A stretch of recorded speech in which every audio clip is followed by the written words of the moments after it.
This is the Bologna Tales, Season 1, The Bologna in the Mist, Episode 6, The Abomination. Much sorrow surrounds the adventurers since the passing of Ricket Randy. Just the day prior, Gayfenads, Peter, Ratface, and Mr. Pumpkin continue on their journey through the tippy forest. The men push on as the face of danger grows as they traverse deeper. It will take the men a fortnight of travel to reach the outskirts of the kingdom of J-Cloud. As the men walk along the beaten path, they come across another adventurer in bright gold armor. Alongside of him walked a wiener dog, his trusty pup. He introduces himself. "Hello, weary travelers.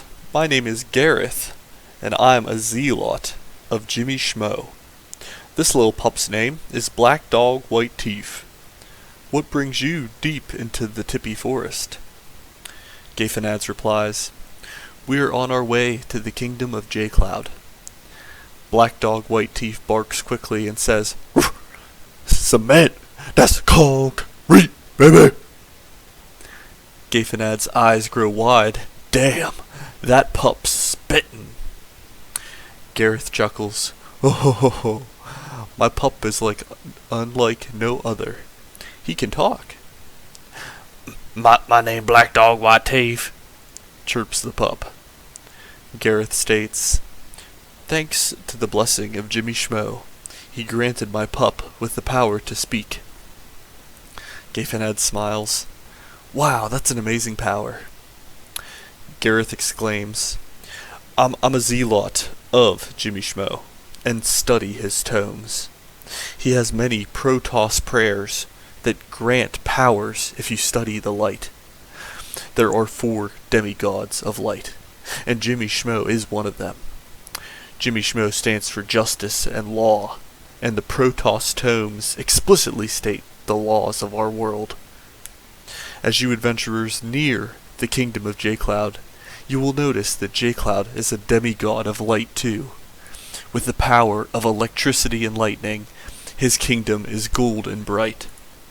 You can sense in the ether of J-Cloud's presence. Gayfenads bows. "Thank you, Gareth. I hope to cross paths with you again soon. I have much to learn about Jimmy Schmo. Do you have a Battle.net account or StarCraft 2 that we can play sometime?" Gareth replies, "My name on StarCraft is Kerrigan's Feet 420. 1v1 me, you low diamond scum."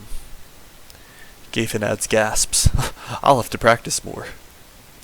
Black Dog White Teeth barks and says, "You'll never beat Kerrigan's Feet 420. That's concrete, baby." A few of the adventurers chuckle. Gareth says to Black Dog White Teeth, "Damn, homie, you got 63% of the squad laughing with that one." Gareth and Black Dog White Teeth speak with each other for a bit and return back to the adventurers. Gareth says, "Gayfenads, we sure would like to help you on your journey. I will say a prayer for all of you. This blessing will make sure you get through the tippy forest safely." Gareth recites his prayer and blesses the men with Jimmy Schmo's absolution. Gayfenad says, "We traversed through the land of Goopy and read the book of Chio to get here. Why would the demigod Jimmy Schmo help us now?" Gareth replies, "There is much danger afoot. Jimmy Schmo accepts anyone who believes in justice." Gayfenads replies, "Thank you, Gareth. And thank you, Black Dog White Teeth." Black Dog White Teeth replies, "Submit! That's concrete, baby!" Gareth and Black Dog White Teeth head down the road towards Futka.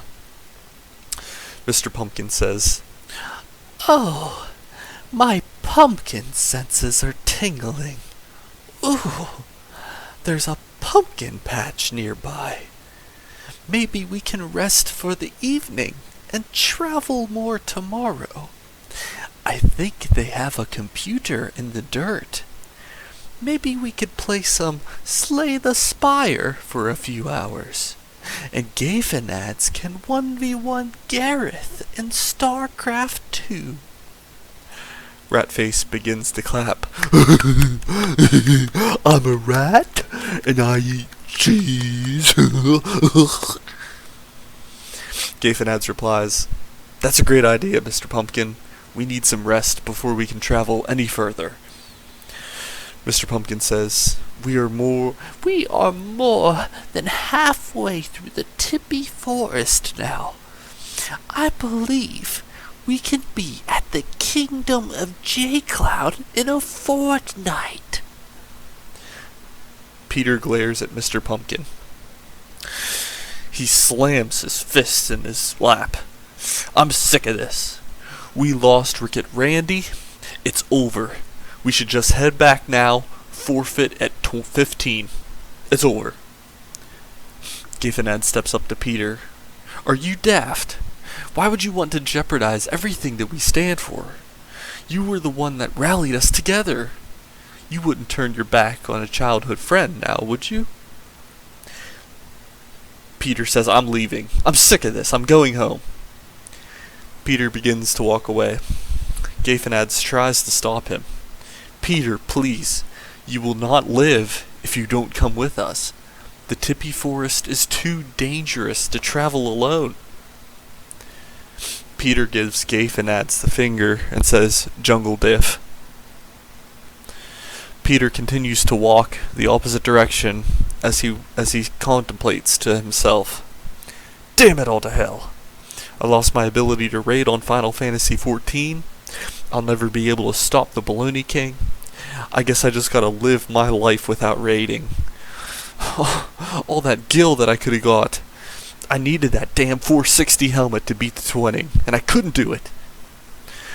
Peter realized that it's getting dark quickly, and he has no place to go.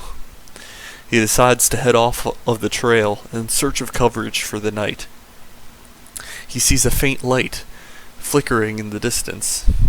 As he gets closer, he notices that it's a fire. He starts sprinting towards it. As he gets closer, he realizes that the gorilla pigs are camped there. Before it's too late for him to think, the gorilla pigs ready their weapons and ambush Peter. Later on that night, Gafenads wakes up from his sleep at the pumpkin patch. He had a very tough night, 1v1ing Zerg scum for practice on StarCraft 2. He's determined to beat Gareth. Gafenads realized that something went terribly wrong. He wipes his eyes and he notices a tall structure in the middle of the road. He quickly scrambles up and runs over towards it to investigate.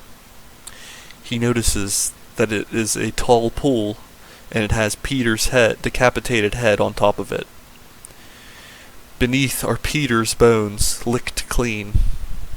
He knew that only the gorilla pigs could have done this to Peter.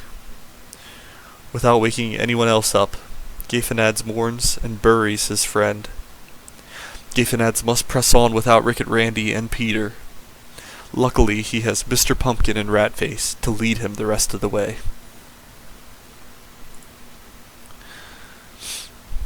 In the meantime, the Bologna King and Jester Jackass head back to the Enchanted Barrow. They proceed to enter the dark catacombs below the city of Strongham.